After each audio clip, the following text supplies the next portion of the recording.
জারির ইবনে আব্দুল্লাহ বাজালি রাদিয়াল্লাহু তাআলা আনহু বলছেন, ইয়া রাসূলুল্লাহ, আমি যদি হঠাৎ কোনো নারীর প্রতি আমার নজর পড়ে যায় আমি কি করব?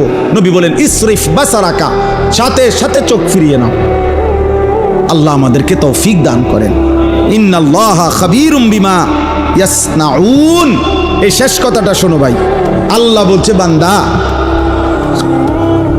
ইয়াসনাউন অর্থ হইল যত কৌশলে, যত গোপনে, যত একাকিত্বে, যত বুদ্ধি খাটাইয়া, যত সালাকি কইরা তুমি যতভাবেই তুমি গোপন গুনাহ করো না কেন, রাতে অন্ধকারে লাইট নিবাইয়া সিটকারি লাগাইয়া দরজা বন্ধ কইরা রাতের 2টা ইয়ারফোন লাগাইয়া শব্দ ছাড়া তুমি যত বুদ্ধি খাটাইয়াই নারী দেখো, ছবি দেখো, উলঙ্গ দৃশ্য দেখো, হারাম সম্পর্ক করো, খোদার কসম আল্লাহ বলে আমি খবর রাখি।